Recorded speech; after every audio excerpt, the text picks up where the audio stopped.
those ones, they can look from there. So we can enter, do food.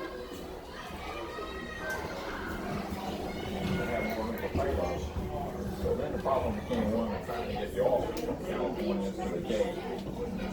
And then after every mission to repurpose it. It's one of the strangest sights in all of aviation.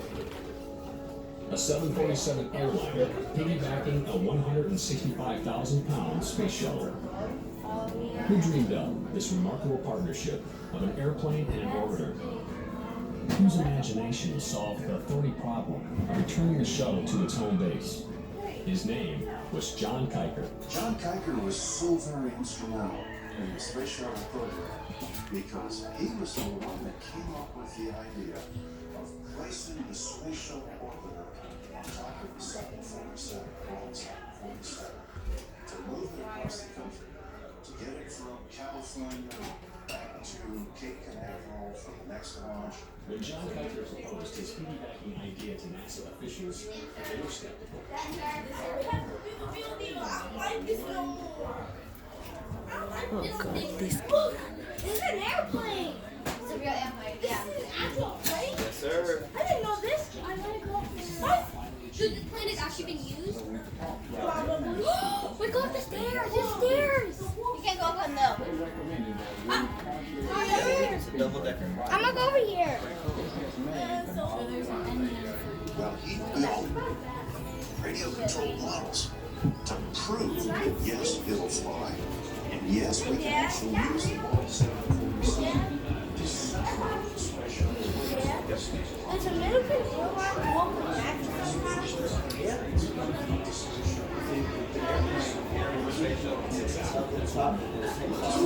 It's saying that the airplane shoots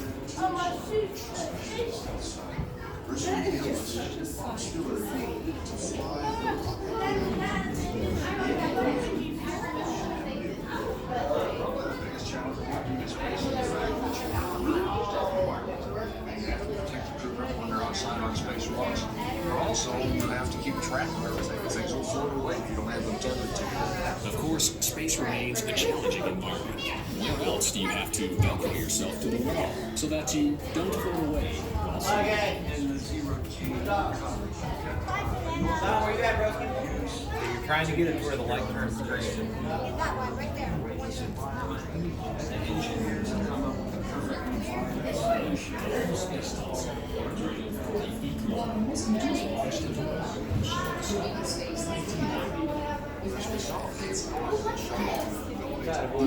Satellites in space that had returnability built into them. Signs like the Hubble Space Telescope and the Copper Gamma Ray Observatory. was discovered that the enormous images of stars and galaxies was fixed on a window shellfish. Billions of light years into the universe with crystal clarity. Space Telescope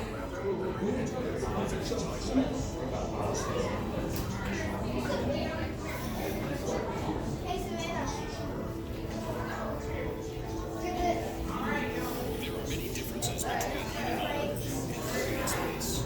The most obvious one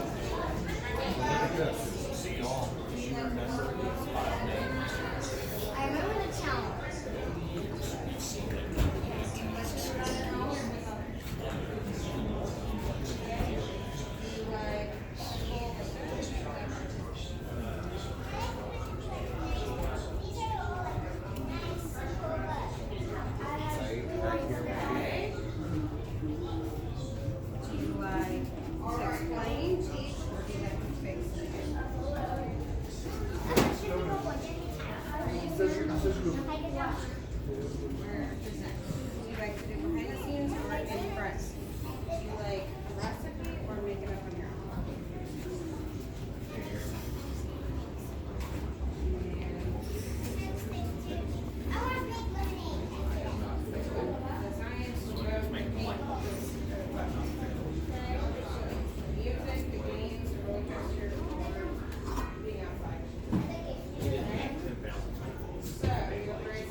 You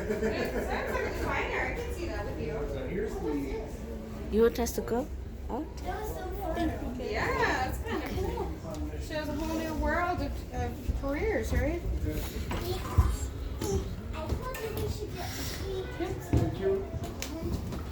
Oh, thank you, thank you, thank you, thank you, thank you.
Yes.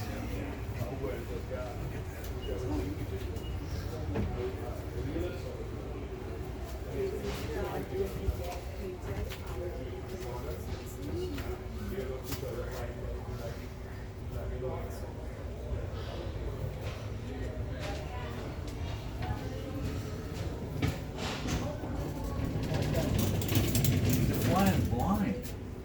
Hmm?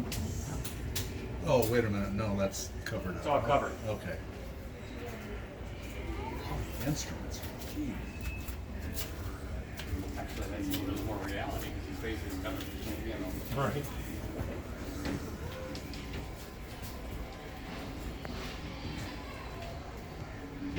Okay.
It houses a Saturn V rocket, which is the rocket used during the Apollo program to bring our astronauts to the moon.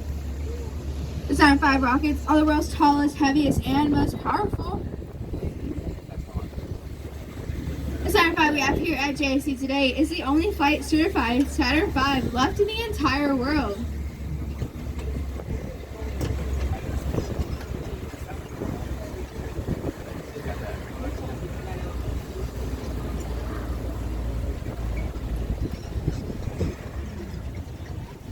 Outside the Saturn V building, you'll see two mock-up rockets on display. The shorter one with the red top is a model of the Mercury Redstone rocket.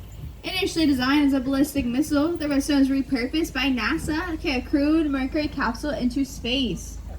The second rocket on display is the Little Joe 2 with the yellow scaffolding. Little Joe 2 was used to test reliability of the launch escape system.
It's okay.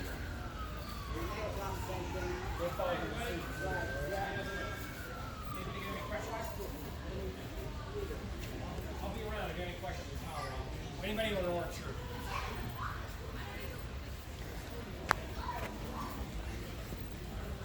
Anybody wearing an orange shirt? I got one in my car.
This is dead weight. So this module stays on the moon. The rover stays on the moon. The tools stay on the moon. Anything they don't need stays on the moon because of that weight.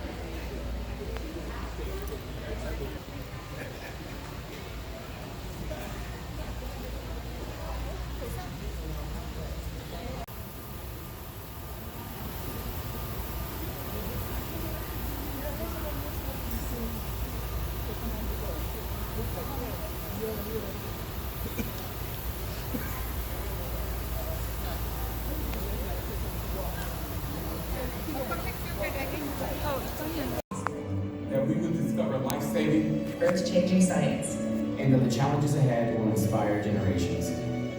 This is our manifest. For all who wonder if we can return. For all who dreamed of pressing beyond. This is your calling. We go for all of America. We go. We go as the Artemis generation. We go. Have you ever looked up at the moon and the night sky and thought, I wonder what's up there, or even how can we go there? Well, that journey has begun again, and I would like to share with you some of the amazing new missions NASA and its partners have been working on since 2017. The first of which launched in the early hours of November 16, 2022. These are the Artemis missions, which will be taking us back to the moon, establish a long-term presence, and eventually open the door to Mars. One of the first questions you may be asking is, why are these missions called Artemis? The name Artemis derives from the name of the program, which took place between 1969 and 1972. Those were the Apollo missions, which took humans to the moon for the very first time. Apollo was a Greek god, represented the sun, among other things. Apollo had a twin sister named Artemis. Does anyone know what celestial body she represented? And if you have a guess, you can just shout it out loud. It's actually the moon. So since much of the initial information used in the Artemis missions was first discovered during the Apollo program, it only makes sense that these siblings work together to make the next great leap into space. Another reason the name Artemis was selected was to support diversity, not just in Greek deities, but in crew selection. Artemis is scheduled to be the program to put the very first woman and person of color on the moon. But why is going to the moon so important? Well, first, there are things that lunar exploration can tell us about our planet, our sun, and our whole solar system. During the Apollo program, our time on the moon was very limited. Does anyone know how many people have actually walked on the moon? And if you have a guess, you can just shout it out loud. 3. It's more than 3 or 4, so keep going up. It's less than 17. 11 is very close. 12. Only 12 people have walked on the moon, and in only 6 relatively small locations. The total amount of time humans have spent on the moon during all of the previous crewed missions is only 3 days, 8 hours, 22 minutes, and 26 seconds. And that is the total duration between all of the Apollo missions combined, where there were people actually stepping foot on the lunar surface. To learn more about the Apollo program, you can visit Starship Gallery, where you can see the original Apollo 17 capsule used over 50 years ago for the last crewed mission to the moon in 1972. This is the Gateway Lunar Space Station. Much like our International Space Station, which is currently orbiting around the Earth, Gateway is a much smaller station that will be used to orbit around the moon as part of the Artemis program going back to the lunar surface. Once that starts happening, astronauts will go from the lunar surface to Gateway with the help of using human landing systems. The next generation of human landing systems that we will be using will be first SpaceX's Starship lunar lander, and then we'll be using National Team's Blue Moon lunar lander. As of right now, we do not have a plan to use Dynetics' Alpaca, but that may change in the near future. By establishing the Gateway Lunar Space Station and the Artemis Base Camp, where astronauts can live for an extended period of time, the amount of scientific research will be increased significantly. Who knows what we could learn? The SLS is the most powerful rocket that NASA has ever launched. NASA's prime contractors for SLS include Aerojet Rocketdyne, Boeing, and Northrop Grumman. Although the Space Launch System rocket is about 40 feet shorter than Apollo's Saturn V on display in Rocket Park, it produces 15% more thrust during liftoff. This additional power is necessary to transport more than 27 metric tons or 59,000 pounds of cargo to the moon. Orion is the next generation of space capsules designed to sustain astronauts for longer periods in space and provide a safer return back to Earth.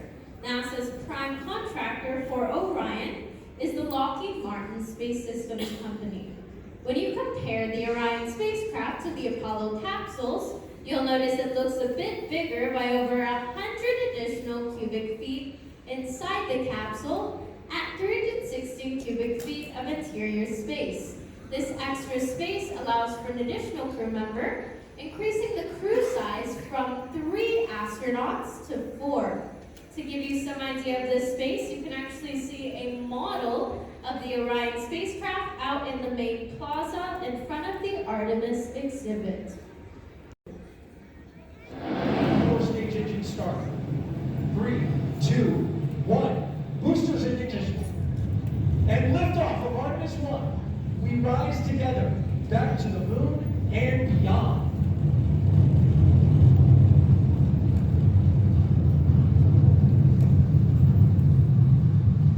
All 4 RS-25 engines on the core stage and 2 solid rocket boosters now propelling the vehicle at 128 miles per hour.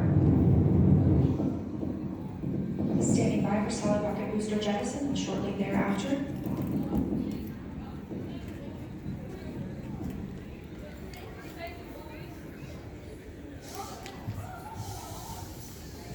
And we have confirmation of core stage main engine cutoff. Orion is now in Earth's orbit.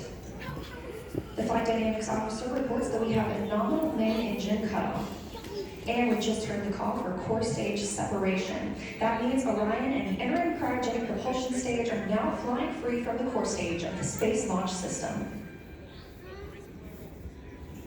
This is the trajectory of the Orion spacecraft during the Artemis 1 mission. It first made its way around the Earth,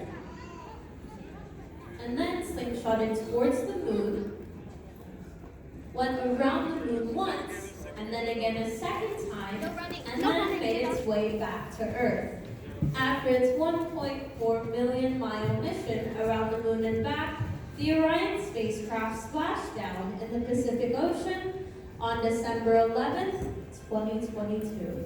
Mars Littrow in the tranquil waters of the Pacific, the latest chapter of NASA's journey to the moon comes to a close. Orion, back on Earth. Now that Orion is back at Kennedy, technicians have removed payloads from the capsule as part of desurfacing operations, including Commander Murugan Campos, Zero Gravity Indicator Snoopy, ESA's Shaun the Sheep, and the official flight kit.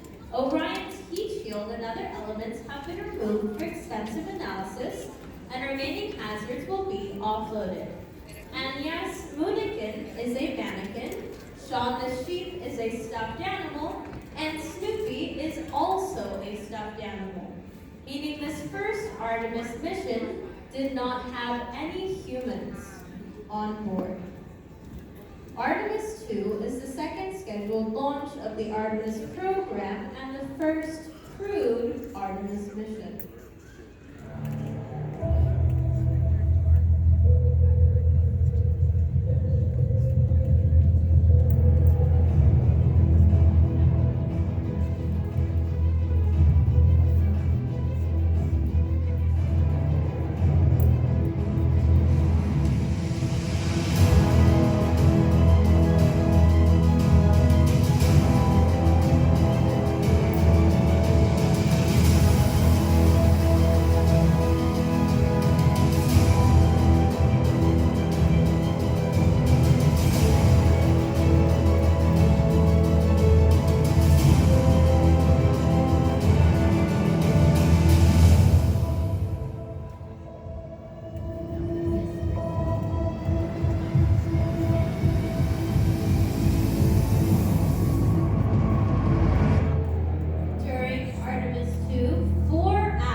Cook and Jeremy Hansen will fly around the moon before returning back to Earth.